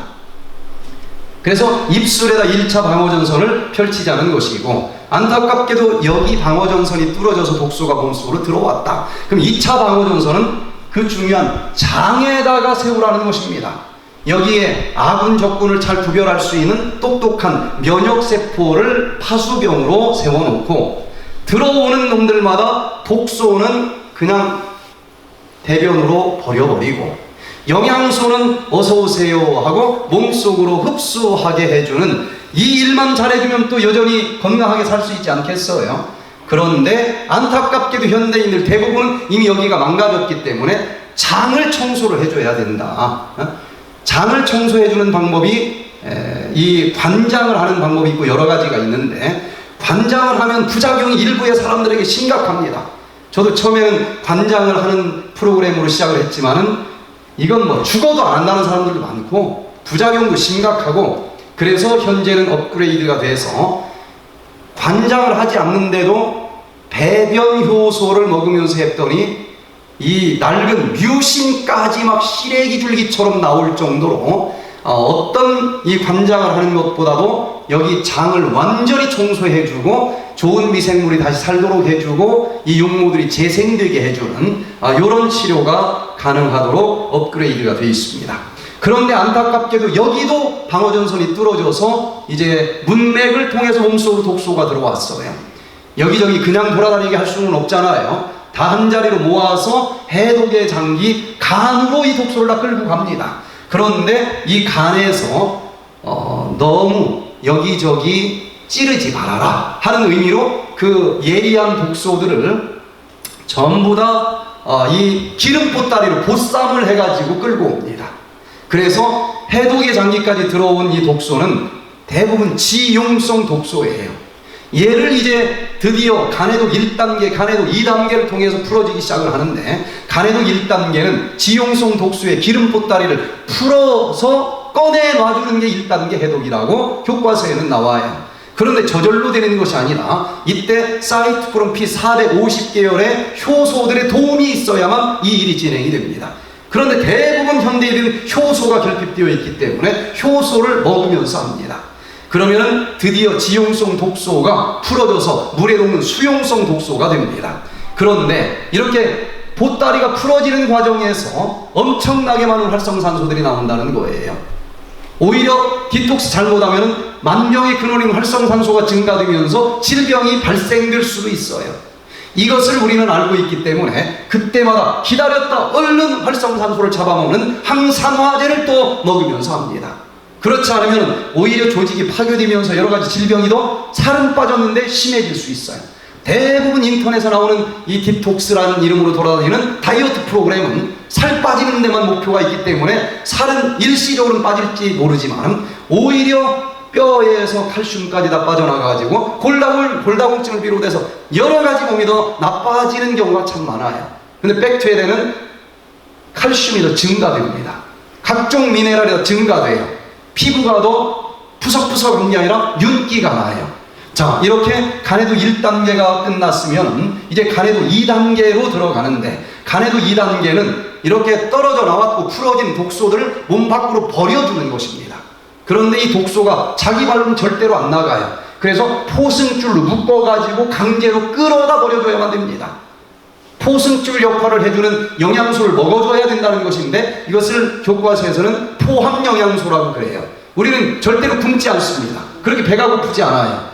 그래서 아미노산을 비롯한 여러 가지 포함 영양소가 들어있는 종합 효소를 먹으면서 합니다. 그러면은 물에 녹는 이 독소를 포승줄로 딱 묶어가지고 물에 녹으니까 이제 물에 흘러가게 해서 버려주면 되는데, 크게 3가지 루트로 버려줍니다. 하나는 이 모세혈관에서 떨어져 나오는 것은 피부에 붙어있는 땀구멍으로 물과 함께 땀으로 버려줘요. 그래서 이때 땀을 흘려줘야만 됩니다. 그래서 설악산에서는 원적외선, 수소, 고열, 찜질방에서 매일 한 번씩 땀을 빼는 프로그램이 들어가요. 또 이 독소가 혈액을 타고 신장으로 끌려오면은 신장에서 아직도 쓸모있는 영양소들은 다 흡수를 하고 나머지는 뭘로 버려주면 돼요? 물과 함께 오줌으로 버려주면 됩니다. 그래서 오줌을 혈관을 청소해서 싸게 해주는 특별한 이뇨효소 차를 마시는데 신장 치료까지 되면서 소변이 정말 엄청나게 나오고 독소가 빠져나가요. 마지막으로 간에서 해독된 장기는 담 쓸개에다가 저장을 했다가 담관을 타고 12장으로 버려지면 대변과 함께 버려지면 되는데, 대변은 밥을 안 먹으면 안 나가게 돼 있어요. 그래서 관장을 하는데 관장의 부작용이 심각합니다. 관장을 계속하면은 계속 하루에 한두 번씩 막 강제로 장을 다 쓸어내버리면은 70%의 면역세포까지 다 죽어버려요. 아토피를 비롯해서 여러 가지 후유증이 생기는 것을 우리가 보게 됩니다. 그래서 그렇게 하는 것이 아니고 정상변으로 쫙 장을 청소해 주도록 먹어주면서 대변이 잘 나옵니다. 이렇게 우리 몸에서 독소를 해독해주는 기전이 이미 있는데, 사람마다 잘 넘어가지 못하는 아리랑 고개가 8군데가 있기 때문에 여기를 도와주는 식으로 프로그램이 만들어져 있어요. 그래서 이 독소들이 다 해결이 될 때에 독소 때문에 생긴 질병들이 놀랍게 치료가 되는 그런 프로그램이다라고 말씀을 드릴 수 있겠습니다. 제가 말씀을 좀 마무리 지으면서요, 이 장 내에 이미 나의 잘못된 생활 습관 때문에 여러 유해균이 많이 자라고 있을 때는 여기서부터 모든 것이 출발을 해서 장 환경이 완전히 망가졌고, 이로 인해서 약으로는 치료되지 아니하는 수많은 질병들이 찾아올 수 있다는 것. 그래서 이 부분을 근본적으로 한번 청소해 내버리는 것을 디톡스 프로그램이다 하고, 그리고 우리는 비우기 프로그램이라 그래요. 그리고 또 계속 안 먹을 수는 없잖아요. 이제는 제대로 된 이 건강식을 먹는 채우기 프로그램, 이것을 며칠 조합으로 할 것인지 대청소를 한 번에 끝낼 수는 없잖아요. 이렇게 왔다 갔다 하다 보면은 오랫동안 가지고 있던 질병들이 깨끗이 치료되는 모습들을 우리가 보게 됩니다. 그래서 이런 원리들이 여러분들의 건강관리에 큰 도움이 되기를 원하면서 오늘 말씀을 마치도록 하겠습니다. 예.